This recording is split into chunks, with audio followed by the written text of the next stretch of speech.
दोस्तों कोल India limited, मेरा काफ़ी दिनों से मन था कोल इंडिया लिमिटेड के ऊपर एक वीडियो बनाई जाए और वीडियो आज देखिए समय मिल गया और कोल इंडिया के ऊपर वीडियो आ चुकी है। कोल इंडिया लिमिटेड मेरी फेवरेट पीएसयू कंपनियों में से एक है। कोल इंडिया लिमिटेड के जो टारगेट है वो भी काफ़ी ऊपर, हालांकि अभी काफ़ी नीचे ट्रेड हो रहा है, लेकिन इसके बारे में विस्तार से बात करेंगे इस वीडियो में। अभी तो खैर वीडियो शुरू ही हुई है। देखिए अभी का जो करंट प्राइस इसका मार्केट में है 136 रुपये 90 पैसे है, 137 रुपये इसको मान सकते हैं और 65 पैसे की तेजी है। मामूली सी मात्र ½ % की यहाँ पे तेजी फिलहाल हमें मार्केट में दिखाई दे रही है। और राइट हैंड साइड पे आप देखिए चार्ट है, 1 साल का चार्ट है कोल इंडिया लिमिटेड का, ठीक है। और 1 साल में देखिए कितनी ज्यादा उतार चढ़ाव कोल इंडिया में हम लोगों को यहाँ पे देखने को मिली है। ये देखिए जहाँ पे अभी ये कर्सर जा रहा है, ये वो टाइम था जब मार्केट अपने पिछले साल मार्च का महीना काफी गिर गया था ना, मार्केट क्रैश हो गया था और इस टाइम कोल इंडिया भी काफी गिर गया था। 109 रुपए का लो बनाया था कोल इंडिया ने और यहाँ से पूरा मार्केट रिकवर हो चुका है। आप जानते हैं निफ्टी सेंसेक्स सब ने अपना ऑल टाइम हाई बनाया, लेकिन कोल इंडिया का चार्ट आप देखिए, लेकिन ऊपर जाने के बजाय कोल इंडिया जो है वो और नीचे लुढ़क गया। और इसकी इसी रवैये की वजह से 1 साल में इसने जो परफॉर्मेंस करी है मार्केट के बिल्कुल उल्टा, बिल्कुल विपरीत जाके कई सारे लोगों का जो विश्वास है वो कोल इंडिया के ऊपर से उठ गया है। लेकिन दोस्तों कोल इंडिया लिमिटेड बिल्कुल भी अंडर एस्टिमेट करने की जरूरत नहीं है।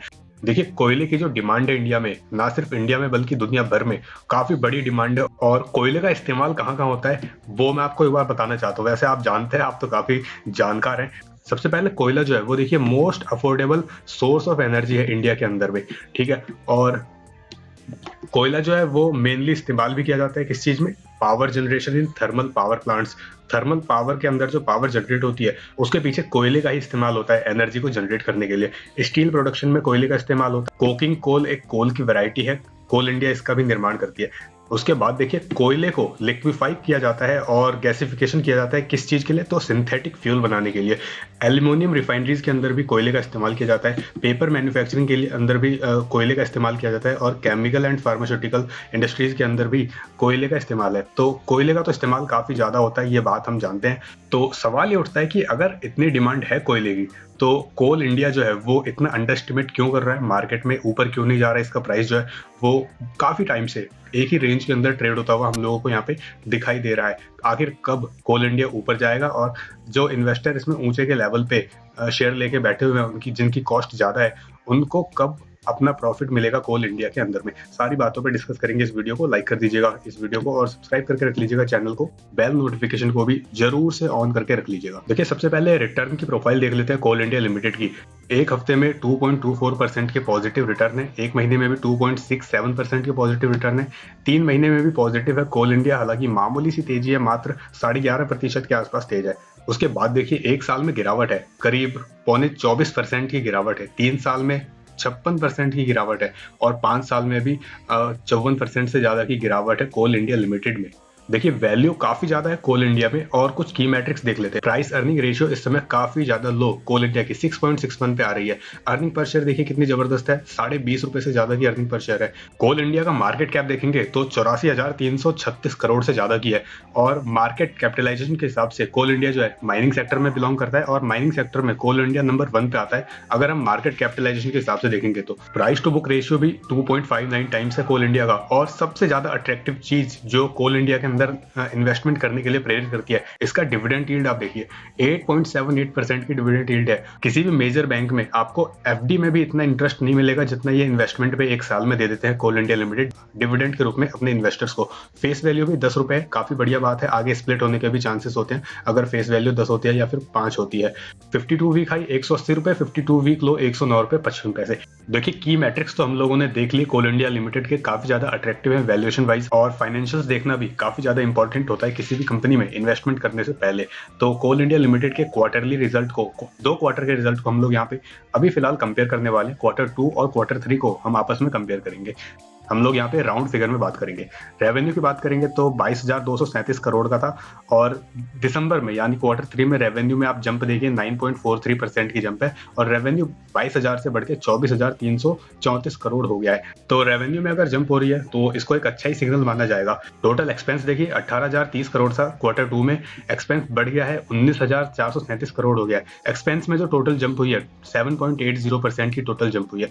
ईबीआईटी मतलब earning before interest and tax 4,207 crore की ईबीआईटी थी Q2 में और Q3 में ईबीआईटी बढ़ के 4,897 करोड़ हो गई है। ईबीआईटी में जो जंप हुई है करीब 16.5% की यहाँ पे जंप देखने को मिली है, काफी बढ़िया चीज है। फाइनेंशियल वाइज भी कोल इंडिया जो है काफी यहाँ पे बढ़िया परफॉर्मेंस करता हुआ दिखाई दे रहा है। आप देखिए ये जो प्रॉफिट हुआ है 4,897 करोड़ का, इसमें सरकार को टैक्स भी देना पड़ेगा और प्रॉफिट आफ्टर टैक्स टैक्स देने के बाद 2,948 करोड़ रुपए बचे थे क्वार्टर 2 के अंदर में, और क्वार्टर 3 में जो बचत हुई है 3,085 करोड़ की हुई है नेट प्रॉफिट की अगर बात करेंगे। तो 4.66% की जो बढ़ोतरी है वो भी हमें प्रॉफिट आफ्टर टैक्स में देखने को मिली है। EBIT मार्जिन में भी बढ़ोतरी है 20.13%, और नेट प्रॉफिट मार्जिन में थोड़ी सी यहाँ पे गिरावट देखने को मिल रही है, लेकिन कोई बात नहीं, एडजस्टेबल है। 12.68% यहाँ पे नेट प्रॉफिट मार्जिन निकल के आ रहा है, और बेसिक अर्निंग पर शेयर 5 रुपये 1 पैसे, पिछले क्वार्टर में 4 रुपये 78 पैसे थी। तो क्वार्टरली वाइज भी अगर इसके रिजल्ट आप देखेंगे तो काफी बढ़िया यहाँ पे नंबर्स नजर आ रहे हैं कोल इंडिया लिमिटेड के। अब देखिए कोल इंडिया लिमिटेड के शेयर होल्डिंग पैटर्न को देखेंगे तो पिछले 1 साल से प्रमोटर्स जो है ना, उन्होंने अपनी जो हिस्सेदारी है अनचेंज रखी है। 66.13% पिछले 1 साल की इनकी हिस्सेदारी कोल इंडिया के अंदर चली हुई आ रही है, और सरकारी कंपनी है, बढ़िया कंपनी है, इसलिए प्लस शेयर की तो कोई भी यहाँ पे समस्या नहीं है। लेकिन एक समस्या की बात जरूर है, FIIs यानी फॉरेन इंस्टीट्यूशनल इन्वेस्टर्स, इनकी देखिए लगातार ही अपनी हिस्सेदारी कम करते आ रहे हैं। पहले 8.20% थी, कम होकर 7.85% हो गई, उससे भी ज्यादा कम होकर 7.19% हो गई क्वार्टर 2 में, और क्वार्टर 3 में और भी कम हो गई, 6.5% की हिस्सेदारी हो गई कोल इंडिया लिमिटेड की। तो FIIs जो होते हैं वो काफी ज्यादा समझदार होते हैं, इनके रिसर्च करने के जो सोर्स होते हैं, जो इनकी इन्फॉर्मेशन के सोर्स होते हैं, काफी ज्यादा तगड़े होते हैं। और आप देखिए पिछले 1 साल में कोल इंडिया में तो गिरावट ही हुई है ना, और उस गिरावट में FIIs को भला नुकसान क्यों हो, वो अपना माल बेच के यहाँ से निकलते गए। और अब जब इसमें ऊपर जाने के चांसेस हैं कोल इंडिया लिमिटेड के लिए, री रेटिंग हो रही है और वापस से कोल इंडिया लिमिटेड के नए नए टारगेट आ रहे हैं, तो अब FIIs की तरफ से भी आपको इसके अंदर बाइंग आती हुई दिखाई देगी। और डोमेस्टिक फंड्स और इंश्योरेंस कंपनियों की बात करेंगे तो क्वार्टर 2 में 21.92% की हिस्सेदारी थी, क्वार्टर 3 में हिस्सेदारी बढ़ गई है 22.15% की हो गई है। अदर्स की बात करें तो क्वार्टर 2 में 4.76% की हिस्सेदारी थी, और अदर्स यानी इंडिविजुअल इन्वेस्टर, आप और हम जैसे लोग, और क्वार्टर 3 में हिस्सेदारी बढ़ के 5.12% हो गई है। तो DIIs और FIIs का काफी तगड़ा इंटरेस्ट होता है कोल इंडिया लिमिटेड के अंदर में, और उनकी एक बड़ी वजह डिविडेंड भी होता है, क्योंकि कोल इंडिया लिमिटेड का डिविडेंड आपको मैंने अभी दिखाया करीब 9% के आसपास है। देखिए कुछ डोमेस्टिक म्यूचुअल फंड्स ओनरशिप कोल इंडिया लिमिटेड के अंदर में, CPSE ETF ग्रोथ फंड ने कोल इंडिया लिमिटेड के अंदर में 1,920 करोड़ का इन्वेस्टमेंट किया हुआ है, और HDFC बैलेंस फंड ने भी 1,508 करोड़ से ज्यादा का जो इन्वेस्टमेंट है वो कोल इंडिया लिमिटेड के अंदर में करके रखा हुआ है।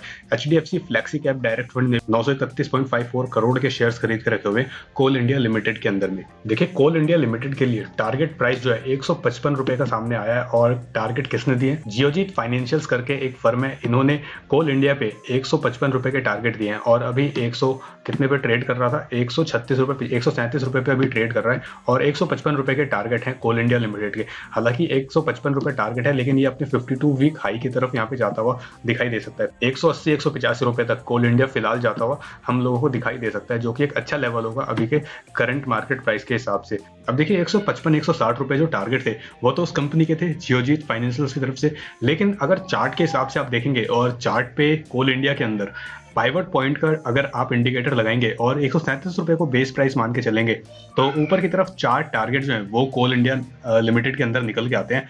पहला टारगेट 137 रुपए 83 पैसे, दूसरा टारगेट 139 रुपए 42 पैसे, तीसरा टारगेट 141 रुपए 82 पैसे, और चौथा टारगेट 144 रुपए 22 पैसे।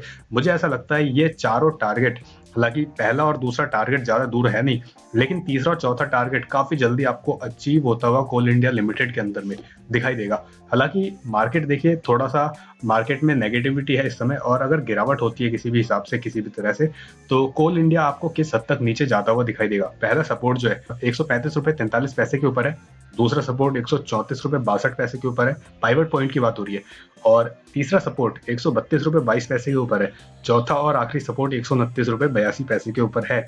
कोल इंडिया लिमिटेड जो है वो काफी अच्छी कंपनी है, फंडामेंटल इसके काफी बढ़िया है। अभी मैंने आपको की मैट्रिक्स भी दिखाई देना, तो की मैट्रिक्स के हिसाब से काफी बढ़िया कंपनी है, काफी अच्छा डिविडेंड यील्ड भी है, FD से अच्छा डिविडेंड आपको कोल इंडिया लिमिटेड और PSU कंपनियां इसी बात के लिए जानी जाती हैं, वो अपने इन्वेस्टर्स को डिविडेंड के रूप में काफी बढ़िया रिटर्न देती है, चाहे उनके शेयर प्राइस ऊपर नीचे फ्लक्चुएट करे नहीं करे, ज्यादा ऊपर जाए या नहीं जाए, डिविडेंड आपको मिलता है, अच्छा मिलता है। और पिछले 2-4 साल आप जानते हैं सारी PSU कंपनी के लिए कितने बुरे साबित हुए हैं, और कोई भी PSU कंपनी ज्यादा ग्रो नहीं कर पाई है, उनका शेयर प्राइस रेंज में ही ट्रेड होता हुआ हम लोगों को दिखाई दिया है पिछले 2-4 सालों के अंदर में। लेकिन उम्मीद है कि आने वाले टाइम में आपको सारी पीएसयू कंपनियां अच्छा परफॉर्मेंस करती हुई दिखाई देंगी। और कोल इंडिया लिमिटेड तो खैर काफी अंडर परफॉर्म कर रहा है पिछले 1-1.5 सालों से, लेकिन अब उम्मीद की जा रही है क्योंकि सरकार भी काफी अच्छे अच्छे इनिशिएटिव्स ले रही है और कोल इंडिया लिमिटेड का जो शेयर है वो हम लोगों को उम्मीद है कि ऊपर जाता हुआ दिखाई देगा। और अगर ऐसा होता है तो काफी सारे इन्वेस्टर्स को खुशी होगी, जिनमें से एक मैं भी शामिल हूँ। तो इस वीडियो में फिलहाल इतना ही, और लाइक कर दीजिएगा इस वीडियो को, सब्सक्राइब करके रख लीजिएगा चैनल को, बेल नोटिफिकेशन को भी जरूर से ऑन करके रख लीजिए।